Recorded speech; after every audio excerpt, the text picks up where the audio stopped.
करें तो निश्चित तौर पर उस तरफ परिस्थितियां 1914 से 1918 जब पहला विश्व युद्ध हुआ, या फिर अगर आप 1940 1945 में जब दूसरा विश्व युद्ध हुआ उसकी बात करते हैं, तो दोनों ही विश्व युद्ध के समय में परिस्थितियां बिल्कुल अलग थी, लेकिन अब की परिस्थिति बिल्कुल अलग है। और चलिए आगे बढ़ते हुए हम बातचीत करते हैं। मेरे साथ यूके देवनाथ जी, रक्षा विशेषज्ञ, जुड़ गए हैं बातचीत करने के लिए, और इसके अलावा शिवांगी निर्भया जी, ज्योतिषाचार्य भी जुड़ गई हैं। वेरी गुड इवनिंग, बहुत बहुत स्वागत है आप दोनों का। यूके देवनाथ सर, ये जो परिस्थितियां हैं पहले विश्व युद्ध की, दूसरे विश्व युद्ध की, अगर हम टाइमलाइन की बात करें तो जो 1914 से 1918 का समय था, या 1940 से 1945 का समय था प्रथम विश्व युद्ध और दूसरे विश्व युद्ध की, लेकिन अगर अभी के समय की हम देखें, क्या लगता है कि क्या सचमुच ये दुनिया तीसरे विश्व युद्ध की तरफ जा रही है? क्योंकि जो डोनाल्ड ट्रंप के हालात है वो चाह रहे हैं ऐसा कि वो बिल्कुल एक तरफा राज करे पूरी दुनिया पर।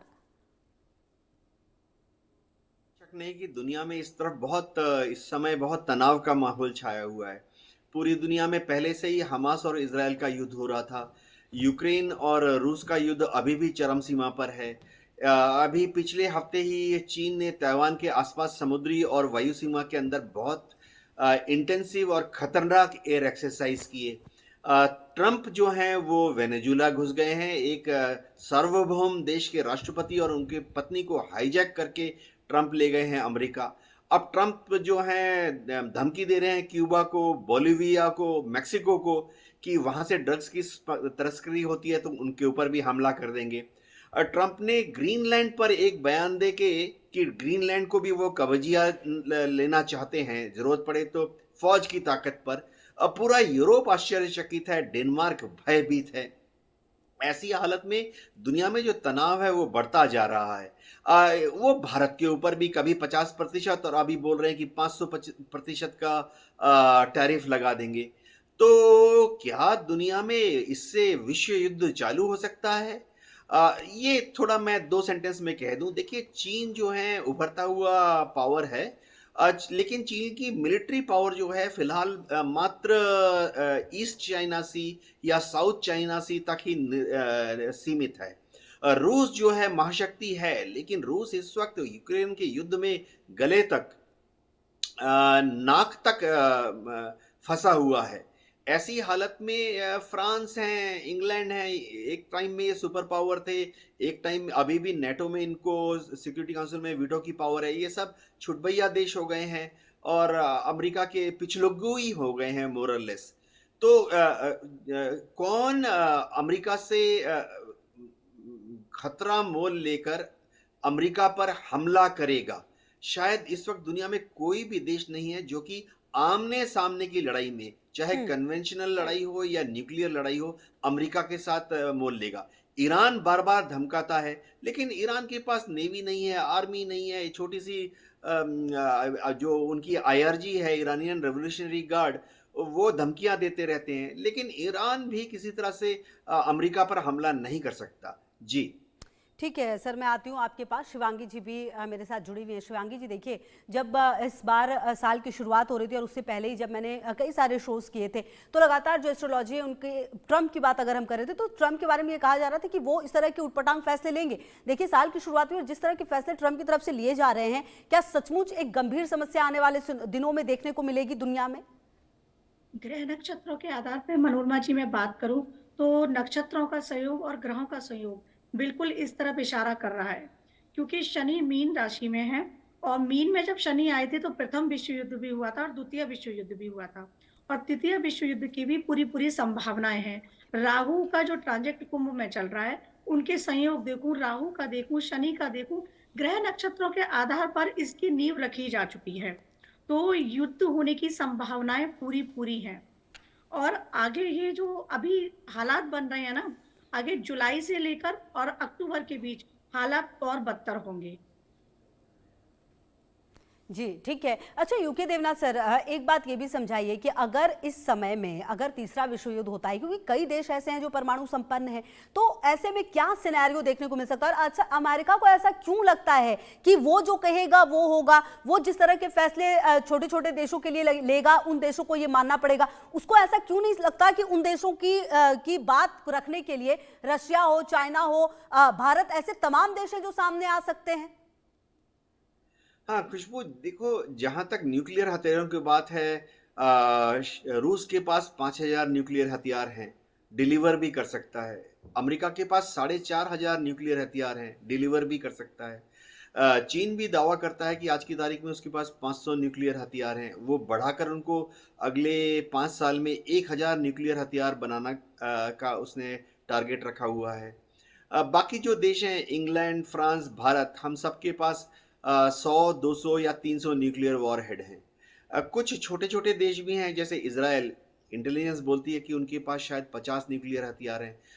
North Korea, Kim Jong Un जो हैं वो भी कभी-कभी हिंट देते हैं कि उनके पास भी 30 न्यूक्लियर हथियार हैं। सबसे बड़ी बात है कि न्यूक्लियर हथियार का इस्तेमाल कोई देश क्यों करेगा? सभी देशों ने मोरलेस ये पॉलिसी रखी हुई है कि वह अपने न्यूक्लियर हथियार का इस्तेमाल तभी करेंगे अगर दूसरा देश उनके ऊपर न्यूक्लियर हथियार का इस्तेमाल करेंगे। टेक्निकल भाषा में, फौजी लैंग्वेज में हम इसे सेकेंड स्ट्राइक कैपेबिलिटी बोलते हैं कि जैसे भारत है, भारत ने बोल दिया है पाकिस्तान को और चीन को कि हम पहले न्यूक्लियर हथियार का इस्तेमाल नहीं करेंगे, लेकिन अगर पाकिस्तान या चीन हम पर न्यूक्लियर हमला करता है तो हम उसका भयंकर रिटेलिएटरी यानी जवाबी कार्रवाई में जवाब देंगे। तो शायद न्यूक्लियर वॉर नहीं हो। पुतिन जो है भयंकर दबाव में है। रूस की जो आर्थिक व्यवस्था है चरमरा गई है। उनके सारे कल कारखाने पिछले 4 साल 3 साल से काम नहीं कर रहे हैं। जो कल कारखाने काम कर रहे हैं वो सिर्फ युद्धक सामग्री बना रहे हैं, जो कि उसकी खपत जो है यूक्रेन में हो रही है। तो फिलहाल पुतिन जब वो ऑलरेडी यूक्रेन में दलदल में फंसे हुए हैं, वो नेटो देशों पर हमला नहीं करेंगे, अमेरिका की तरफ हमला नहीं करेंगे। जी।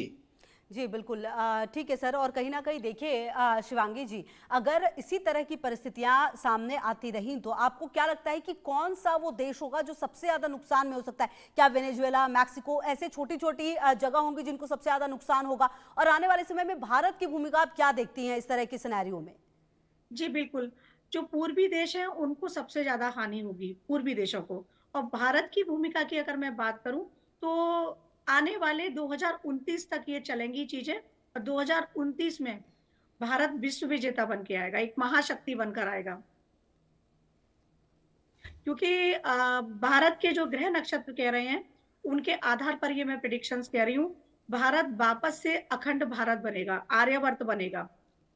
जी ठीक है। अच्छा यूके देवनाथ सर, देखिए जो अभी का पूरा सिनेरियो है, भारत ने हमेशा ही अपना जो पक्ष है वो बिल्कुल क्लियर रखा है, चाहे वो रशिया यूक्रेन की जंग हो या फिर इजराइल हमास की जंग हो। लगातार भारत की तरफ से हमेशा ही अपने पक्ष को बिल्कुल सीधा और सपाट रखा गया है कि वो किस तरफ है और किस तरफ नहीं है, उसे किस तरह से व्यापार करना है, उसे किस तरह से आगे बढ़ना है। कभी भी दबाव की राजनीति जो उस पर काम आई नहीं है भारत पर, क्योंकि ये बदलता भारत है। आप इस सिचुएशन में सर भारत को कैसे देख रहे हैं? आने वाले समय में भारत की तरफ से क्या कोई हस्तक्षेप हो सकता है? क्या कोई बड़ा कदम प्रधानमंत्री मोदी की तरफ से उठाया जा सकता है? खुशबू जी, ये ध्यान से याद रखना पड़ेगा कि भारत शुरुआती दिनों से, आज़ादी के समय से भी ना इस पाले में रहे, पश्चिमी पाले में, ना इस पाले में। अगर हम देखें, हम नॉन अलाइनमेंट नैम नाम से मूवमेंट था, उसके मेंबर थे। अभी भी हमारी सरकार बहुत क्लियर है कि ना हम अमेरिका के खेमे में, ना हम रूस के खेमे में। हम वही कार्रवाई करेंगे या वही व्यवहार करेंगे रूस के साथ या अमेरिका के साथ जो कि भारत के लिए फायदेमंद है। रूस से कच्चा तेल हमें सस्ते में मिल रहा था, अभी भी मिल रहा है। हम रूस से कच्चा तेल ले रहे हैं। रूस से हमें हथियार मिलने शुरू हो गए जब चीन ने हम पर हमला किया 1962 में, तो हमने रूस से टैंक, तो बख्तरबंद गाड़ियां, फाइटर विमान लिए, अभी भी ले रहे हैं। अगर ज़रूरत पड़ी तो हम अमेरिका से भी लेते रहे हैं, अमेरिका से हम व्यापार करते रहे। अभी भारत का व्यापार अमेरिका के साथ सबसे ज़्यादा है। 130 बिलियन डॉलर का व्यापार अमेरिका के साथ चल रहा है। और डोनाल्ड ट्रंप कितने भी टैरिफ लगा लें, आने वाले 5 या 10 साल में ये व्यापार बढ़कर 180 बिलियन डॉलर होने वाला है।